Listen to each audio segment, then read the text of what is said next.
आप सभी का स्वागत है हमारे चैनल पे। आज हम बताने वाले हैं समांतर श्रेणी यानी कि अर्थमेटिक प्रोग्रेशन के बारे में। आप लोग जानिएगा समांतर श्रेणी किसे कहते हैं, समांतर श्रेणी कितने प्रकार के होते हैं और समांतर श्रेणी कुछ महत्वपूर्ण सूत्रों के बारे में। तो चलिए अब देखते हैं समांतर श्रेणी के बारे में कुछ जानते हैं।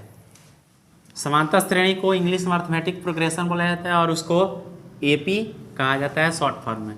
समांतर श्रेणी का डिफिनीशन क्या होता है कि एक समांतर श्रेणी संख्याओं की एक ऐसी सूची है जिसमें प्रत्येक पद पहले पद के अतिरिक्त अपने पद में एक निश्चित संख्या जोड़ने पर प्राप्त होती है। अर्थात कहने का मतलब क्या है कि समांतर श्रेणी क्या होता है कि एक ऐसा पद होता है जिसमें पहले पद के अतिरिक्त क्या होता है, एक निश्चित संख्या जोड़ने में प्राप्त होती है। जैसे एग्जाम्पल में आप लोग देख लीजिए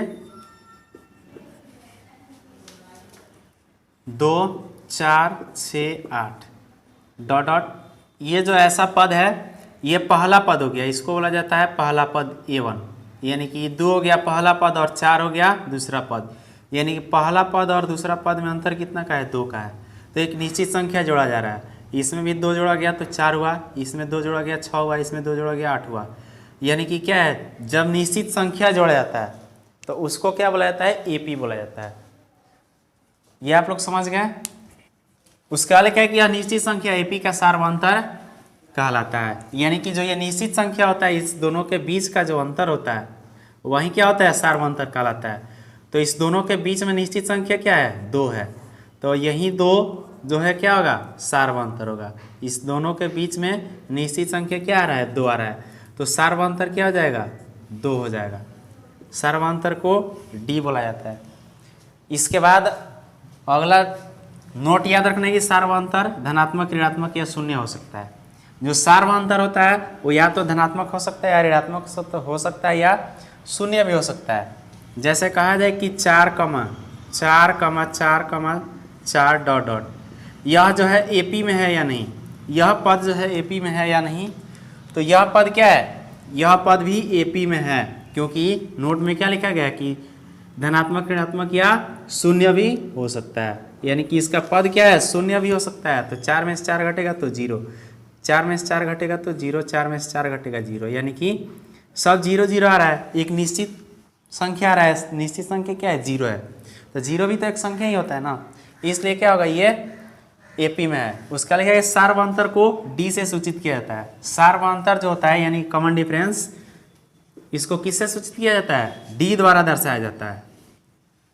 किसी एपी का प्रथम, द्वितीय, तृतीय डैश डैश पदों को क्रमशः T1, T2, T3 या A1, A2, A3 से निरूपित करते हैं।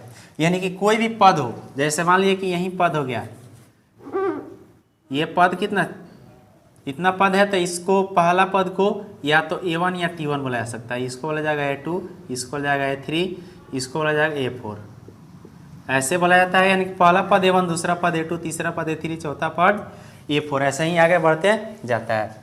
अगर इसको T1 द्वारा सूचित भी किया जा सकता है कि पहला पद को T1, दूसरा पद को T2, तीसरा पद को T3, चौथा पद को T4, डॉट डॉट ऐसे आगे बढ़ते जाता है।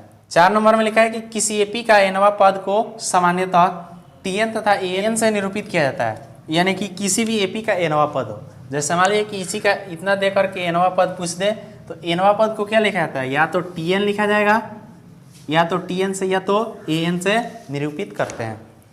अगला है 5 नंबर। 5 नंबर लिखा है कि किसी एपी के n पदों के योग को Sn या S से निरूपित किया जाता है।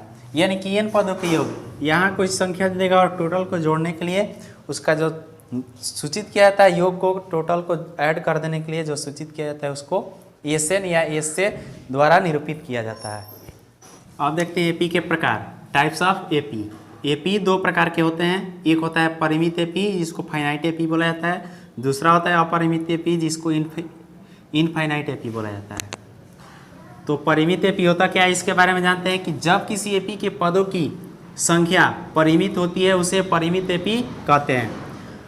इस एपी में एक अंतिम पद होता है। यानी कहने का मतलब क्या है कि जब किसी एपी के पदों की संख्या परिमित हो, परिमित कहने का मतलब क्या है कि उसका अंतिम पद दिया हो। जैसे में देखिए एग्जाम्पल 3, 7, 11, 15, 19, 23, 27, 31, यहाँ पे स्टॉप हो गया। अब इसके आगे कोई संख्या दिया नहीं है, यानी कि ये क्या है, परिमित एपी है।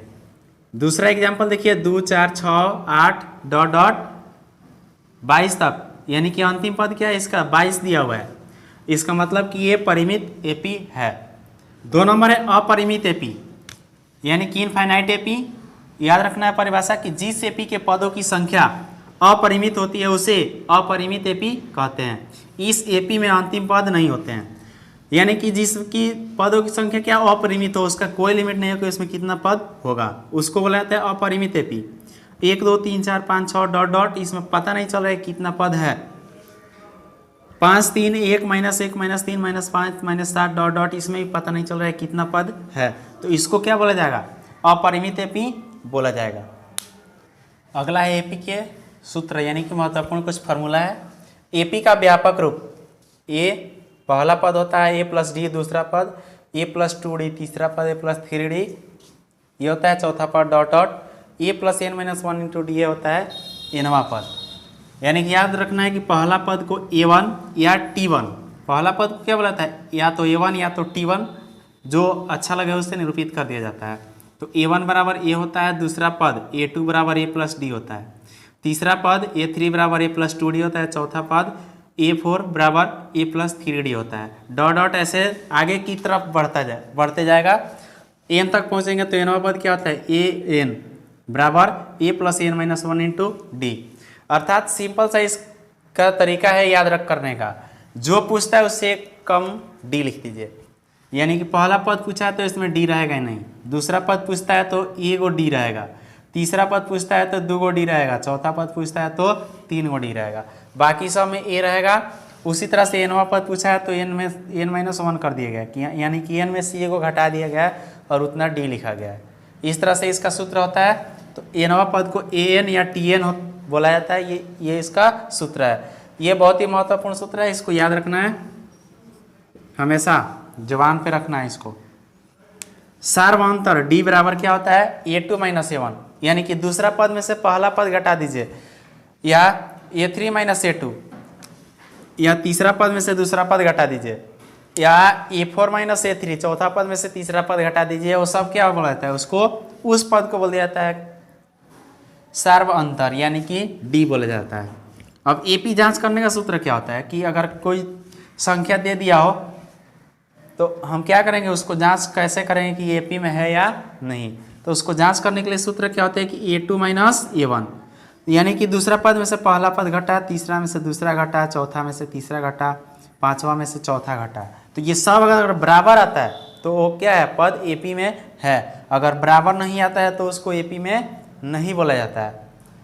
तो इसको याद रखना है कि अगर क्या हो कि दूसरा पद में से पहला पद घटाने पर और तीसरा पद में से दूसरा पद घटाने पर बराबर आ जाता है तो वो एपी में होगा। ये जरूरी नहीं है कि हम पूरा निकालेंगे, कहीं से भी दो पद निकाल कर हम देख लेंगे, अगर बराबर आता है तो सही है, यानी कि एपी में है, और बराबर नहीं आता है तो एपी में नहीं है। 4 नंबर है एपी के प्रथम n पदों का योग n/2 × 2a + n-1 × d, यानी कि एपी के प्रथम n पदों का योगफल निकालना हो तो इस सूत्र का प्रयोग करेंगे। 5 नंबर में लिखा है कि यदि परिमित एपी का अंतिम पद यानी कि nवां पद l है तो इस एपी के सभी पदों का योग Sn बराबर n/2 × a + l होता है। यानी कि एपी क्या होना चाहिए, परिमित होना चाहिए, तभी इसका सूत्र लगेगा। जैसे कि अगर मान लिया कि 5 10 15 डॉट डॉट 35 दिया हो, तब इसके पदों का योगफल ज्ञात करना हो तो इस सूत्र का प्रयोग कर सकते हैं। अगर ये वाला नहीं दिया है तब इस सूत्र का प्रयोग किया जाता है, अगर अंतिम पद दे दिया है तो इस सूत्र का प्रयोग करके आसानी से निकाल सकते हैं। आप लोग इसको भी याद रखिए कि an tn और l ये सब एक ही पद होता है, यानी कि an tn और l जो होता है उसको nवां पद ही बोला जाता है। तो आशा करता हूँ कि ये जो है बेसिक क्लास है आप लोगों को बहुत अच्छा लगा होगा। अगर ये अच्छा लगा तो अपने दोस्तों के साथ ज़रूर शेयर करिए और एक लाइक ज़रूर कर दीजिए। धन्यवाद।